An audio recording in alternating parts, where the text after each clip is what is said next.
Hello, everyone. My name is Andrew Cherico, and I'm here with Clay Pasco. And welcome to episode 9 of Up All Night, your favorite UCF late night show. UCF played New Hampshire last week, so we have a lot to get into. How you feeling, Clay? I'm feeling amazing, man. UCF football is back. It is back, baby. We've never been more back, to be honest. Hopefully, things change for the better, but we've never been more back at the current time being. 57-3 win against New Hampshire. But there are some takeaways that me and Clay had from the game. And one of the hot topics of the game was KJ Jefferson's performance. Is everyone overreacting? But before me and you discuss about it, let's hear what Coach Gus Malzahn has to say. Star number two. Yeah, it was a combination. I mean, it's his first rodeo. Anytime that you got a new offense with new teammates, we didn't do a great job around him early either. We hit Johnny right down the seam. We didn't hit him. We overthrew him, and we had a bust up front in our protection. We'd had a chance to get off to a better start with that. But he didn't play his best the first quarter. He knows that. And he'll respond. And second half, he settled down. You could see that, and that was good. And he'll get more and more comfortable each game out. And the great thing about KJ, he's a veteran. He's been there and done that. And so really look forward to watching him play this weekend. All right. So after hearing that, his first rodeos, a lot of fans on Twitter or X were confused about that quote, saying he's a veteran quarterback. He's been doing this for the past couple of years. What do you mean it's his first rodeo? He was an SEC quarterback. What do you think about the clip, Clay?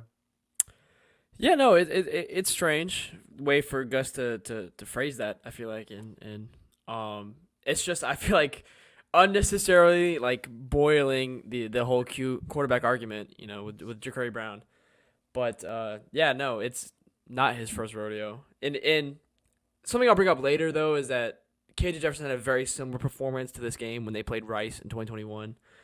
So to even say that he's never even struggled in a game opening scenario or season opening scenario is just weird phrasing from Gus. Weird question. Almost like he's trying to inherently dodge something. I hate coach dodging, coach talk, like coach speak. That's kind of what this feels like. Yeah, there's been a lot of people on Twitter bashing KJ's name, saying things. Give him a break, all right? The game was won 57-3. But what I can say is that if he has another performance like that, they're not going to win many football games this year. He didn't have one completion.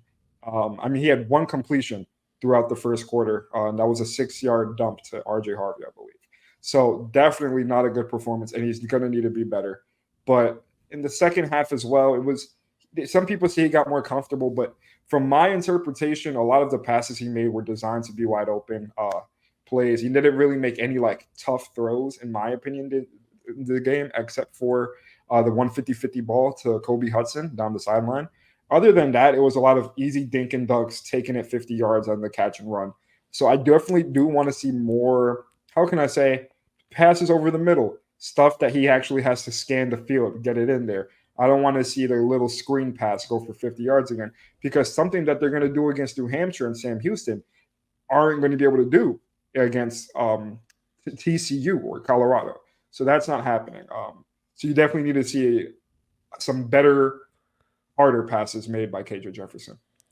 Yeah, that too. And his pick was really weird. He had a really weird interception because who was it? Xavier Townsend that got open and then kind of wasn't open at the same time, but there was a defender in the middle of Xavier and KJ.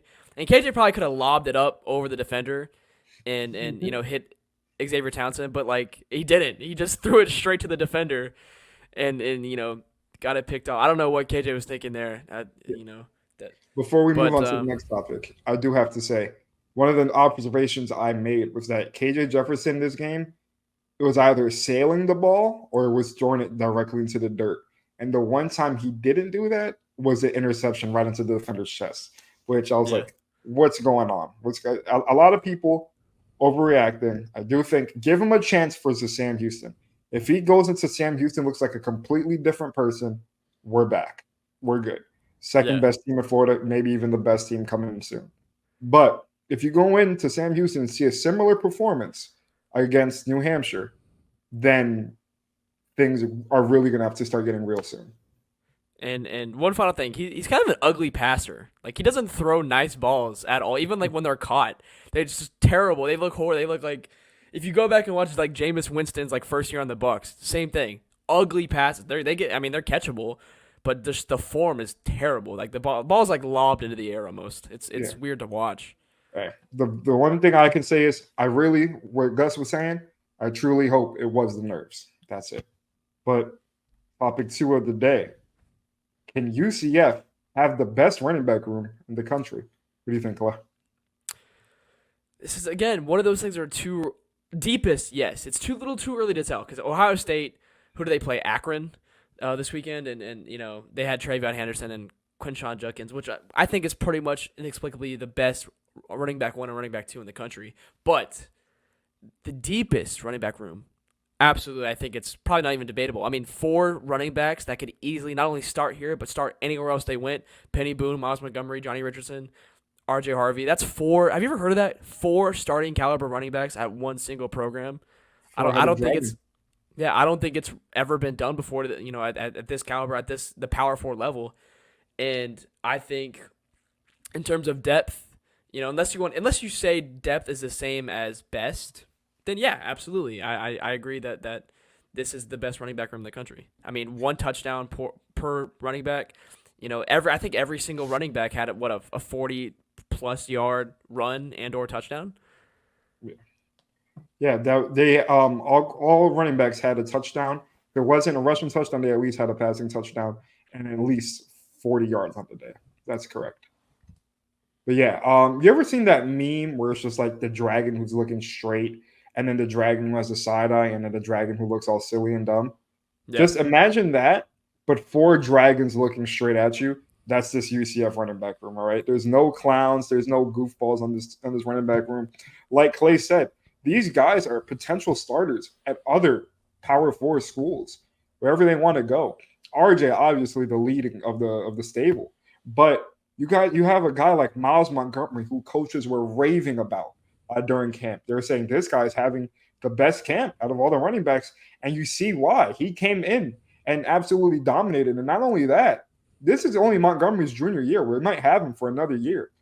So that's exciting to see. Do I think they're the best? I need to see more. But one thing I really like that Coach Gus Malzahn has said throughout the week is that they're going to be able to keep all of their guys fresh.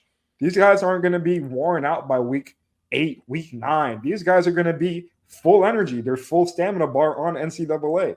There is going to be no issues with that because when you have a guy who can go for 10 carries one game, 10 carries another game, they're going to split it up. And I look forward to how they do it against Sam Houston because Penny Boone didn't come into New Hampshire until the second half. There was no sightings. So I'm curious to see how they split up the rushing games this week. Yeah, I agree. And this, all comes from, the New Hampshire game. And we're kind of going to morph this with our New Hampshire or our top 5 segment that we usually do. And we're going to do a top 3. And we're going to do top 3 takeaways that we had from, watching the New Hampshire game. Now, we get it first game of the season against the FCS school.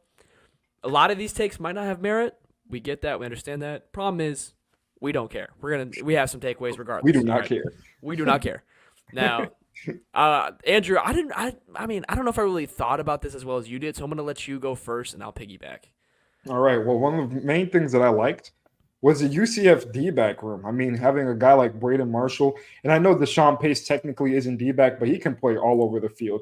Man, those guys had an absolute impact. Deshaun Pace almost had a pick 6. Braden Marshall, big hit after big hit after big hit. Gus said he wants to see the crowd go ooh someplace. Braden Marshall was making that happen. I was very impressed with Brandon Adams. When you don't hear the DB's name a lot is when that means they're doing a good job because that means they're not getting targeted. That means they're not getting thrown out because they're like a blanket on the receiver. So extremely impressed. I'm still a little bit iffy for my number 2 on the D-line. While they had a couple quarterback hits and they had some pressures, there were no sacks against the New Hampshire team. And that is a little bit concerning to me, considering it is New Hampshire. New Hampshire knew what they were getting into coming to play us. And just to see that we didn't dominate, like fully dominate on all sides. I mean, they only scored 3 points, but not getting a sack is a little bit concerning. Not for much, but is John Walker being missed? That's another conversation for another day. But lastly, I would say Boomer. Colton Boomer, he came out and hit his field goals. He executed. He did a couple kickoffs. Everybody knows he ended last season with the yips, as Gus would call it. But now I'm confident that if we get a confident Colton Boomer, that this season he can fully come back and be what we know him to be and knew him to be. Because last season, I'm not sure what happened. It was said best, kicking is really all mental. Once you're kicking in high school and college, you have the fundamentals down, you have the physical attributes down. But now it's just a mind game, and if Boomer can win the mind game, then he'll for sure win us some games this year. Yeah, I wholeheartedly agree with all those. So I mean, Debate me. but yeah, and I think the biggest takeaway for me, the linebackers, man, my defensive goat, Ethan Barr. Ethan Barr. But get ready to learn Ethan Barr, man. Yeah. I mean, he looked like he was gonna knock someone's head off on every single play. I mean, I saw him everywhere. Like he flocks to the ball. But really, all of it. Even Deshaun Pace. I mean, Adam talked about it on the podcast on this week, saying that Deshaun Pace doesn't really look like an imposing force. Like he's kind of just like not even that big of a linebacker. But man, getting picks, I'm very impressed with what I saw from the linebackers that night. Deshaun Pace is like one of those guys that you can in NCAA or Madden that if he was playing safety, you would switch him to linebacker because you don't want those slow linebackers out there. So you just using him all over the field. He's that kind of a guy. Yeah. No, I agree, and he's just he's a force. I like the linebackers this year, man. I like it. I like him a lot. Ethan, by the way, awesome dude. Loved meeting Ethan at media day. I messaged him right after the game. That's a nice thing to say. The best, Ethan Barr. If I wasn't already RJ Harvey's biggest fan, the name would be Ethan Barr's biggest fan because we're kind of there. Next, Ladarius Tennyson, man. I would say one more thing about Ethan. One more thing. If you remember a while back, they said in a space, Ethan Barr was expected to go to another school for a lot more money. He came to UCF. Fan favorite. Came to UCF. All right, keep going. Well, they said the reasoning was because like Ethan couldn't enroll like anywhere else, so one of his. Well, we'll ignore that. We're pushing it. We ignore that. I mean, we still my defensive goat regardless. Yeah, Ladarius Henderson, man, blocking a punt, getting a safety. What is with this, man? He pops up out of nowhere, gets that going. I mean, we were told through the offseason, Ladarius is gonna get some explosive plays, but I didn't expect it to be a safety. I didn't expect it to be a punt. In a blocked punt. I love a guy that can go out and block some field goals, block some kicks, block some punts. Just love that. Those are classy guys, hardworking dudes. Ladarius Henderson blocking that punt showed me everything I need to know about him. He's a dog. He's my second defensive goat. And last take, the freaking crowd. Ladies and gents, the that. crowd was amazing. Freaking 7:30 on a Thursday night against an FCS school. It was pop. It was a movie. As Antonio Brown said, it was a movie. It was cinema. It was a movie theater. I mean, Javon Baker be proud. It made dudes in wheelchairs stand up. I think we can all attest to that one. We can all attest to that. But yeah, the crowd was insane. I'm not even the crowd was insane. The lights up, lights down was insane. I like the new light show. Yeah, the light show was awesome. This new atmosphere we're getting is insane, and I genuinely think it's one of the best, if not the best, in the Big 12. I think people are finally starting to realize that UCF could be one of the bigger football programs in the entire state of Florida. People have been doubting it, like, oh, UCF, they have a couple good seasons here and there, but they're not going to be anything substantial. UCF could turn into a powerhouse soon. That's the real deal. And if you have a fan base like that behind you, there could be nothing stopping you except for winning football games. And I got friends from Florida State and Florida, like DMing me and texting me like, hey, like this is nuts. Like your guys' crowd is nuts. Like I genuinely seen nothing. And that, they were even saying like I had a friend that went both to the Miami game, like the Miami Florida game, and the UCF New Hampshire game. He was like, UCF was louder than the Swamp was, 100%. Oh my God, that's crazy. And yeah, did you see the attendance in the Swamp? Yeah. That's insane. Yeah, and he said, I genuinely think the bounce house was louder at points than the Swamp was. Well, when UCF goes up to the Gameville, it's going to be bounce house part 2. That's our second home. North. Bounce house north. Bounce house north. That's what it is. It's bounce house north. I won't be surprised if there's more UCF fans. Just saying. But By the speaking second of half, that, at least. that would be a nightmare, wouldn't it? That'd be a nightmare for Florida.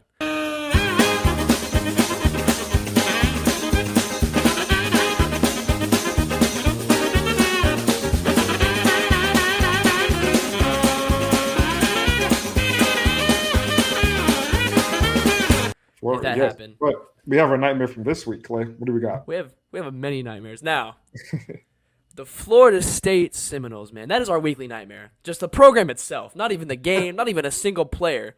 The Florida State Seminoles are in shambles, man. They're in shambles, and I love it. I love to see it. The fact that you start the season in Ireland, Georgia Tech, millions of viewers, get embarrassed on national television by freaking Brent Key, former UCF coach, by the way. Love to see that. And then they come home. They're a 13-point favorite against Boston College, and their former UCF quarterback Tommy Castellanos, and get embarrassed again on national television. The only college football game on Monday night. I know millions of people are watching it. Embarrassed again. They are the laughingstock of college football right now. And coming off of last season, especially the Baylor game, UCF was kind of in that position too. We were kind of laughingstock for like a week or two after blowing that game, and then Colorado blew that game against Stanford. But that's neither here nor there.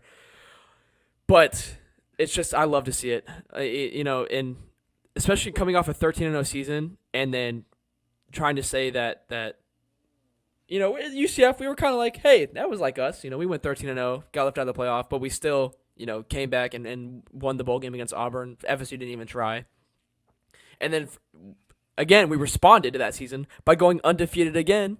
And what does Florida State do? Get the worst quarterback in the transfer portal and just be terrible. Not even that. The whole team is bad. The team is terrible. That offensive line is awful. Their running backs are fine, but their D-line is terrible, gets no pressure. Their linebackers, I saw one stat where a linebacker was on the field for 35 snaps and didn't record a single tackle. That's insane. That is nuts. And they're cardio. That's cardio. Yeah. And the Georgia Tech game, their highest graded pass rusher, Andrew, was a 37, and it was a corner. Put me PFF on the field. I'm grade. getting more tackles. That's what I'm saying. I texted my dad. I was like, I genuinely think I could be playing for Florida State right now, and they would not make a difference. But that's my nightmare of the week. Yeah. What did our good friend J.P. Gilbert once say? Tommy Castellanos has never let me down. He showed out, man. No offense to KJ Jefferson, but if he was UCF's quarterback, we'd still be in a great spot. Hopefully KJ Jefferson could lead us there. But Tommy Castellanos, when you run away, baby, I need you to run right back to me. That's what I'm feeling right now. But yeah, like Clay Fick, one of our former guests that we had on covering 24/7 for Florida State, there were a couple of tough passes that DJ had to make, and they were hard. Do you expect everybody to make that pass? No. Do you expect a 5-star quarterback with thousands of pass attempts in his career to make? Yes. Me and you, Clay, couldn't make those passes. Yeah. When you're paying a guy that much, and when you have a guy that caliber, you expect him to make those passes. I don't know, man. DJ missed a guy wide open in the end zone last night. That was terrible. I had to tweet about that immediately. I could have hit that pass, man. I think I could have hit that one. Yeah, yes. No, it's something. And I haven't even talked to Clay. I talked to him about last week's loss, and he seemed just defeated. I don't even know what he sounds like right now, man. FSU fans are in hell right now. I feel bad. Yeah, they went from AP number 10 to dropping out of the rankings completely. They went from almost being in the National Football Playoffs last year to now losing 2 games to begin the season. The Georgia Tech and Boston College. That doesn't make sense. Yeah. Doesn't make sense. Even if they had a drop-off in talent, it doesn't make sense. But, hey, college football season's back, baby. This is what we're here for. This is the good stuff that happens. The chaos. It's the chaos we're here for. Yep, exactly. And for one of our – we spoke about it already, but our minor tragedy of the week, nightmare of the week, I should say, was KJ Jefferson's first quarter. We can't have a performance like that in the first quarter again, 1 completed pass. If he gets 5 completed passes next week, I'll be happy. First quarter, I'll be happy. What do you think, Clay? That's the thing. We're in a system where our offense is good enough to where he just needs to be average. Average. Game manager. I've been saying it. Brock Purdy. He's not being the Brock Purdy. Brock Purdy. If he's the Jimmy Garoppolo of Brock Purdy's, I'll be happy. This team could easily get 10 wins. I feel like 9-10 wins if he just Brock Purdy's his way through it. I'm talking about 75% pass completion, but like 10 attempts a game. 150, 200 yards, done deal. We'll win. I mean, We'll win a lot. he's like Brock Purdy. He has the Avengers around him. We'll get so tired of winning. All right, But all right, all right. What do you got next? night betting lines. That's one we haven't done in a while, but now that football is back, night betting lines I think is going to make a definitive return to the show. Oh yeah, absolutely. So right, I think you set the bar, or did you set the bar, or is this like from like, I an set actual, the like, bar. site? These You are set these the are bar, yeah, these are self-made. We don't well, me and this is based personally. on what? This is based on last game. Okay, so over under RJ Harvey 11.5 carries against Sam Houston State. Do you want to lower that one to 10.5? Because I feel like we're playing a worse team or a better team, so we should probably lower it. But does that mean they'll need to use him more since they're playing a better team? That's true. This is good. I shouldn't argue with the guy who made set the line. I'm sorry. All right, 11.5. 11.5 carries is what we're gonna set it at. What are you gonna take, Andrew? I'm interested because this is like one of the early bettings that we have. I'm interested to see how they use. Are they going to use Penny Boone and Johnny Richardson a little bit more this game? Let RJ and Miles Montgomery take the backup role? Or are they just going to give RJ the ball right out the gate, have a similar system as they did to have last game? Penny Boone and Johnny Richardson control the second half. Miles and RJ control the first. Give me, you know what? Because I have a feeling you're already feeling under. Give me the over. You're exactly right. I am feeling the under on this one. Yeah, give me the over. I think he can reach 12 carries. I think I bet he's had a private talk with Gus. He's like, I'm going for Heisman this year. All right. I'm going for best running back in the country. And he's going to need carries to do so. He's going to need at least 100 yards a game. And this Sam Houston team is better than New Hampshire. So I expect him to get the ball a little bit more, especially, this heavily relies on KJ Jefferson can pass the ball. Because if he can't pass it, they're going to rely on the run game. Everybody's going to get their touches. If KJ Jefferson comes out slinging it, then you're like, all right, RJ, you might not need 10 carries this game. You know what I'm saying? But give me the over. I like it. I'm feeling the under on this one. Listen, New Hampshire, I feel like we got in a situation where we kept it close for the first quarter, right? If we can get ourselves in a situation where we're just absolutely dunking on Sam Houston State in the first quarter, I think Gus looks at RJ and go, hey, yeah, you can just sit out for the rest of the half. Like, you play in the first half. We're gonna let Miles and Penny and Johnny take over the rest of the game, run the clock out. But I feel like the under only works in the situation I just listed, and I feel like there's also a scenario where Sam Houston State plays us close for a quarter or even 2 quarters. Hell, even 3 quarters, Sam Houston State might play us close. I mean, they played a pretty good game against Rice. We'll get into that later, though. But I feel like KJ's, feeling revitalized. He's going to want to make a statement. We're going to get up early, man. I'm talking 14-0 first 10 minutes, man. It's 21-0 by the end of the first quarter. And then RJ's going to be like, I'm going to take a nap on the sideline. And he's going to sleep for the rest of the game. And we're going to let everyone else take the carries and split the carries amongst themselves. So I think first half, RJ gets to exactly 10 before they pull him out. Okay. I'm thinking even with the decent lead that UCF had going into the half versus New Hampshire, he still played early third quarter. But the thing is, it's a game opening game. It's the season opener. So like I feel like What more do you need to improve? Yeah, exactly. I mean, we've already. Yeah, but that's been established already that hey, RJ can already run. We saw that in the game before. No need to keep playing him the second half of this game. Why would they bring him out in the third? Because they're like, you know what? It's still the first game. He hasn't played a complete game yet, so they're gonna be like, we'll just keep him out for the first game, the entire first game mostly. Bring him out in the fourth, and then we're going quarter by quarter system. So by the end of the second this time, RJ's gonna get pulled out instead of the third like last time. Okay. And then RJ's gonna get pulled out in the first quarter for TCU. No, I'm kidding. This is what our producer, Trace Cherico, calls a game within the game. We got to keep a track of all of our betting lines throughout the week, and we'll see who wins each bet. By the end of the season, the loser has to do a forfeit. I just made that up on the spot. But it sounds like a good idea. You down? I'm totally down. Speaking of that, have you been doing the pool tracker that Mike set up? No. Mike set up like a Big 12 pool tracker where like you bet on this or pick the spreads of the games. By the way, I am in third place, 11-5. I am leading the Suns right now. The other two guys above me are randos. Oh my god, bro! I gotta join up, man. I'm beating out Mike. I'm beating out Trace, Mike, Adam, Miles. I'm beating out everyone right now. So I hope scoreboard. I'm better at. I know Scoreboard ball it better than is. they do. All right, all But right. But yes, this we have done previews on the teams before. But since we're playing them next week, let's refresh your mind. What do you have, Clay? Sam Houston State Bearcats. Now, I actually DM'd Sam Houston State Barstool to get a read on this team. You know what he told me, Andrew? What do you say? This is what we would call a Cal of the week. He doesn't even know. So like, he said, "Not sure. You're probably gonna stop us." And I was like, that does not help my research purposes at all. But for reasons. So their quarterback Watson went 16 for 27, 229 yards, Did a 2 good game. touchdowns Did a great against game. Rice. Yeah, they beat Sam Houston State beat Rice 34-14. And also he was not only was their quarterback their leading passer, but Hunter Watson was their leading rusher as well at 14 carries, 57 yards. So not a bad offense off the bat. I mean, they played Rice. That thing is, Rice is an FCS school. I believe they lost to USF last year. Beat USF. I forgot. # Beatrice. But you remember that? You remember that? No.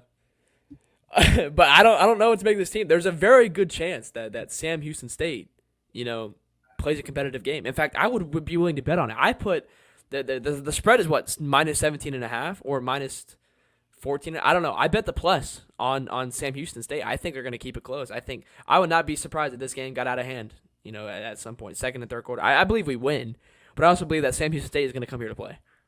Okay.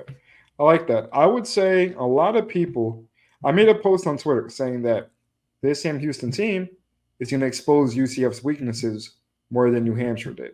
And when I said that, I didn't mean that UCF is going to beat Sam Houston State by a field goal. Matter of fact, I expect Sam Houston to get blown out by UCF. It's what we paid them to do. But all I'm saying is the comparative difference between New Hampshire is here. Sam Houston is up here. They're very different programs. Gus Malzahn said it himself. He thinks that Sam Houston, after seeing that one game, can win their conference. Conference USA, I believe it is. So they can win their conference just of how good their offense looked. And I'm not saying that UCF won't blow them out. I'm saying that Sam Houston is much better. So you're going to learn a lot more about this UCF team through Sam Houston going into TCU as opposed about New Hampshire going into Sam Houston. You learned that KJ Jefferson needs to get more consistent in New Hampshire, and you learned that the D-line needs to get more sacks, and the DBs are good.